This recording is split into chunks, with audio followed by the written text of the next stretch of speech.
Hi guys, कैसे हैं आप। मैं हूं आपका इंस्ट्रक्टर शर्जील सिद्दीकी। आज हमारा फर्स्ट मॉड्यूल है फाउंडेशन ऑफ बिजनेस एनालिसिस के हवाले से। स्टार्ट करते हैं।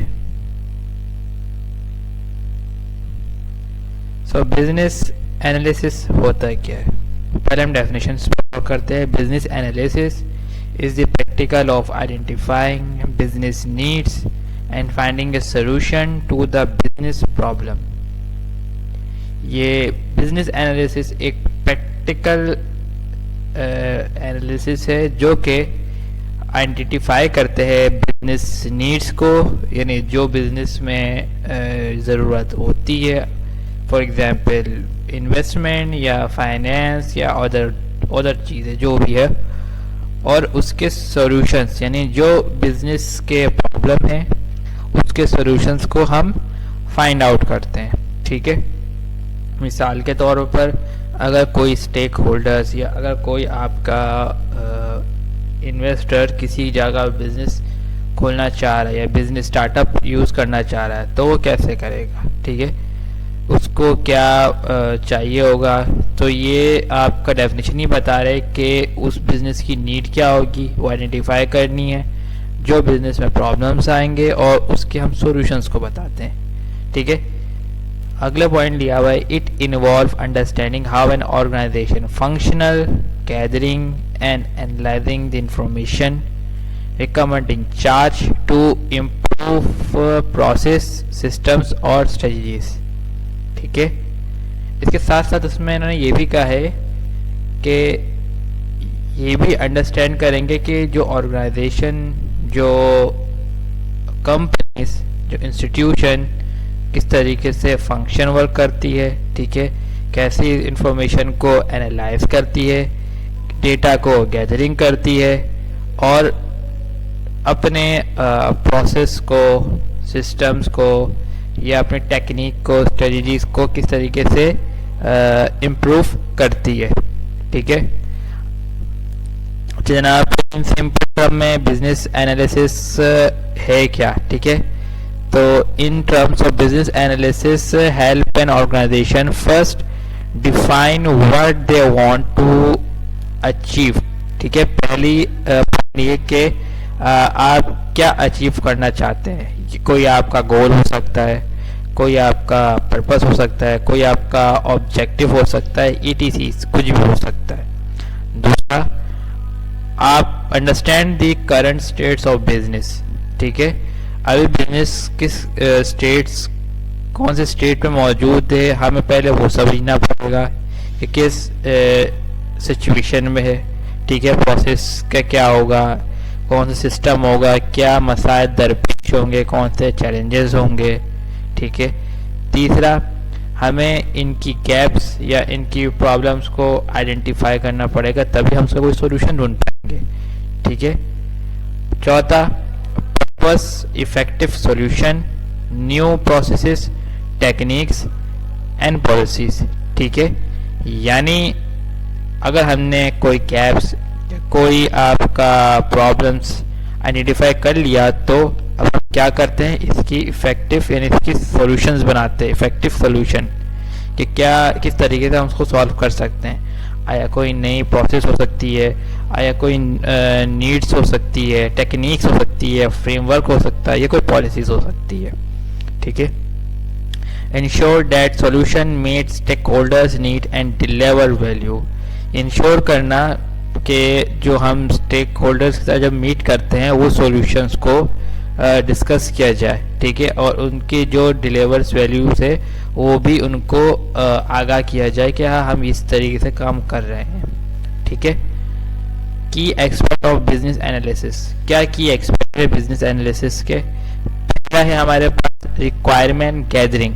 ठीक है, किसी भी बिजनेस ऑर्गेनाइजेशन को स्टैब्लिश करने के लिए पहले हमारे पास होता है कि हम उस प्रोडक्ट की या उस जगह की या उस बिजनेस की एक डिटेल इंफॉर्मेशन, डेटा कलेक्ट कर लें। ठीक है, और ये कहाँ होगा, ये जब हम किसी स्टेक होल्डर के साथ मीटअप करेंगे तो वो स्टेक होल्डर उस बिजनेस की क्या करेगा, आपके इंफॉर्मेशंस दे देगा। स्टेक होल्डर एनालिसिस ठीक है। Identify and understanding everyone's effect bye a change, ठीक है। हम आइडेंटिफाई करेंगे और उसको अंडरस्टैंड करेंगे कि आया हमें बिजनेस में चेंज करना है या स्टेक होल्डर्स बिजनेस में क्या चेंज करना चाह रहा है, एटीसीज वगैरह। प्रोसेस मॉडलिंग, ठीक है। Mapping current and future flow work, मतलब जो हम करंट सिचुएशन करंट बिजनेस के हिसाब से देखेंगे तो हम उसको एज अ करंट मैपिंग करेंगे, यानी एक स्केड्यूल बनाएंगे, शेड्यूल बनाएंगे। और फ्लो वर्क मतलब होता है, सॉरी वर्क फ्लो का मतलब होता है कि उसका एक समझ लें कि एक पैटर्न होता है, एक टेक्निक होती है, एक फ्रेमवर्क होता है, पॉलिसीज होती है, तो इसमें ये शुमार की जाती है। Solution assessment, evaluating option and select the best one, यानी हम उसके दरमियान कोई ऑप्शंस देखेंगे, रखेंगे, जिस तरीके से मीटिंग्स कम्युनिकेशन डिस्कस होती है, अभी वो नीचे आ जाएगा, तो वो हम डिस्कस करते हैं और फिर उनमें से जो राय बेहतर होती है उसको हम ऑप्शन पर रखते हैं और उसको से बेहतर जो ऑप्शन होगा उसको हम सिलेक्ट कर लेते हैं। कम्युनिकेटिंग या communication, acting as a bridge between business user and technical team, ये एक ब्रिज है किसके दरमियान, business user and technical teams के। बात अगर हम करें बिजनेस यूज़र की, तो बिजनेस यूज़र का परसेप्शन, उसका अंडरस्टैंडिंग अलग होता है बनिस्बत टेक्निकल टीम का, क्योंकि टेक्निकल टीम जो भी एनालिसिस करती है तो टेक्निकल पॉइंट ऑफ व्यू पे रख के बात करती है। लेकिन बिजनेस यूज़र्स का केस ये है कि वो डेटा एनालिसिस जिस तरीके से टेक्निकल टीम भी काम ही वैसे ही करती है, लेकिन उनका सोचने का तरीका, परसेप्शन, सिम्बोलॉजी, सब चीज़ क्या होती है, चेंज होती है, ठीक है।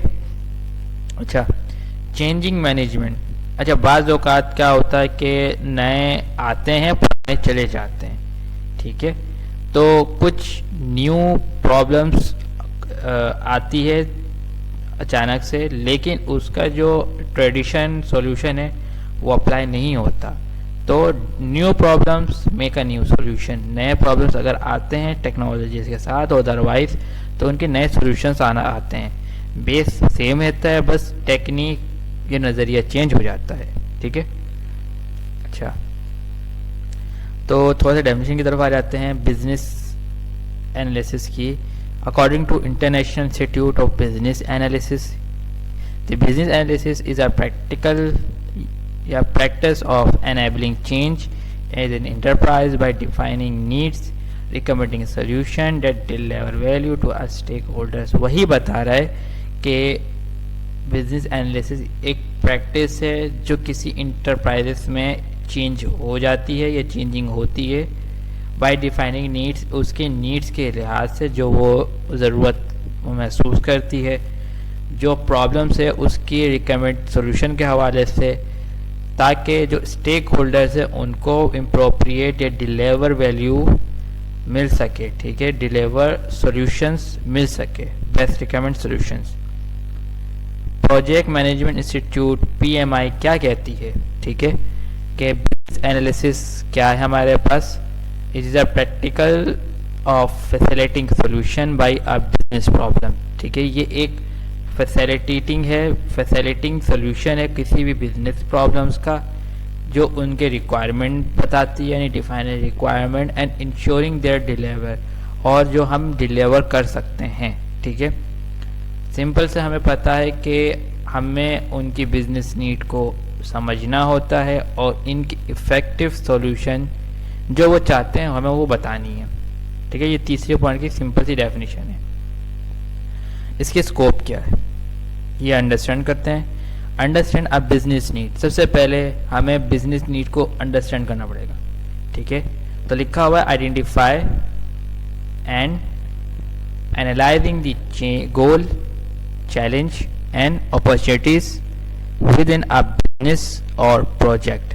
हमें आइडेंटिफाई करना पड़ेगा और एनालाइज करना पड़ेगा क्या गोल, चैलेंजेस और उसके अपॉर्चुनिटीज जो हम बिजनेस प्रोजेक्ट पे यूज़ करते हैं। दूसरा, stakeholder engagement, identify who is stakeholder are, पहले हमें आइडेंटिफाई करना है कि हमारा स्टेक होल्डर कौन है, ठीक है, बिजनेस यूज़र की आवाज़ है या कोई मेडिकल साइट का हो सकता है, बिजनेस बहुत तरीके से होती है, बहुत से प्रोडक्ट पर होती है, ठीक है, या मेडिकल यूज़ पे होगा या कंस्ट्रक्शन साइट पर होगा या डिफरेंट टाइप हो सकती है इसमें। उसकी नीडेड को जो वो चाहता है और उसके एक्सपेक्टेशंस को जो वो एक्सपेक्ट करता है हमसे कि हम उसको इस तरीके से डिलीवर कर सकते हैं, ठीक है। बाज़ औक़ात हम डिलीवर नहीं कर पाते ड्यू टू टाइम मैनेजमेंट और वर्क फोर्स ETCs वगैरह। रिक्वायरमेंट इलेक्शंस एंड एनालिसिस, ठीक है, इसके लिए हमें उसकी वैलिडेट रिक्वायरमेंट की डॉक्यूमेंटिंग करनी होती है, डेटा को गैदर करना होता है, इंफॉर्मेशन एक्सट्रैक्ट करने होते हैं जो वो चाहते हैं। फिर आ जाता है प्रोसेस एनालिसिस एंड इम्प्रूवमेंट, ठीक है। हम एग्ज़ाम करते हैं या एग्जामिनिंग करते हैं कि हमारा बिजनेस प्रोसेस करंटली कैसा चल रहा है, ठीक है, इसमें कोई इनएफिशिएंसी है या लूप है। अगर लूप है तो हम उसको फाइंड करते हैं और उनको मोर और मोर इम्प्रूव करते हैं, ठीक है, मतलब बेहतर से बेहतर बनाते हैं। 5वां सॉल्यूशन असेसमेंट एंड वैलिडेशन, ठीक है। जाहिर सी बात है हम जब बिजनेस पे काम करें तो हम टेक्निकल वे भी थोड़ा काम करते हैं कि हम अपने सॉल्यूशंस को और पोटेंशियल बनाते हैं, ठीक है। अब बहुत तरीके से हो सकता है, सॉफ्टवेयर साइट भी हो सकती है, ठीक है। हम अब कोई प्रोसेस को चेंज कर रहे हैं, पुराना प्रोसेस काम नहीं हो रहा, हम नए प्रोसेस पर जा रहे हैं, ठीक है। ऑर्गेनाइजेशन चेंज कर रहे हैं, ठीक है, ऑर्गेनाइजेशन मतलब कि कोई चीज़ एक्सपेंड हो रही है, डिपार्टमेंट कोई चीज़ मर्ज हो रही है, ठीक है, ETCs वगैरह, ताकि हमें मोर और मोर डिलीवर वैल्यूज़ मिल सकें। फिर सपोर्टेड इम्प्लीमेंटेशन, ठीक है, यानी हम इनके डिज़ाइन, इनकी डेवलपमेंट, टेस्टिंग, डिप्लॉयमेंट जो हम असिस्ट कर रहे हैं उसको हम मतलब कि सॉल्यूशंस को हम उसके सॉल्यूशंस को हम जो हम देख रहे हैं उसको हम असिस्ट कर सकें, ठीक है। मिसाल के तौर पर हमने कोई डिज़ाइन बनाया, ठीक है, डिज़ाइन बनाते हमने बना लिया, हमने डिज़ाइंस को बेहतर भी कर लिया, फिर हम डेवलपिंग की तरफ आए, टेस्टिंग की तरफ आए, फिर हमने कहा कि चलो ये टेस्टिंग कामयाब हुआ, अब हम उसको डिप्लॉयड करते हैं अपने ऑर्गेनाइजेशंस पर, ठीक है। चेंजिंग मैनेजमेंट वही बात है कि हमारा जो मैनेजमेंट, जाहिर सी बात है, मैंने आपको एक पॉइंट भी कहा था कि नए आते हैं पुराने जाते हैं, क्योंकि हर ऑर्गेनाइजेशन में बंदा जो एक साथ में नहीं रह सकता। इसी तरीके से हर ऑर्गेनाइजेशन पे सेम प्रॉब्लम्स का सेम सोल्यूशन मुश्किल होता है, ठीक है। बाज़ औक़ात प्रॉब्लम्स न्यू होती है तो ट्रेडिशनल सोल्यूशन काम नहीं आते, तो हम क्या करते हैं, कुछ चेंजिंग करते हैं। इसी तरीके से आपका ह्यूमंस में भी चेंजिंग होती है, टेक्निक्स में भी चेंज होती है, प्रोडक्ट में भी चेंज होती है, वो तो प्रोडक्ट एप्लीकेशन में चली जाती है। तो यहाँ पे लिखा हुआ है helping manage the transition of the current state to desire का फ्यूचर स्टेट स्मूथली। हम अपने करंट स्टेट को जब वो किसी अच्छे मतलब कि कोई हम टारगेट अचीव कर लेते हैं तो फिर क्या होता है कि हम उसको अपने फ्यूचर स्टेट पे कन्वर्ट कर लेते हैं। फिर डॉक्यूमेंटेशन एंड कम्युनिकेशन, ठीक है, जाहिर सी बात है हमारी कम्युनिकेशन जो है बहुत स्ट्रांग होनी चाहिए और डॉक्यूमेंटेशन जो हम डॉक्यूमेंट्स मतलब जो हम इंफॉर्मेशन गैदरिंग कर रहे हैं वो डिटेल होनी चाहिए, जैसे कि बिजनेस रिक्वायरमेंट डॉक्यूमेंट्स, BRD है, यूज़र केस है, स्टोरीज है, ETCs वगैरह, जो कि हमारी पार्टी को रिलेवेंट लगे और उससे वो किसी डिसीजन तक पहुंच सके।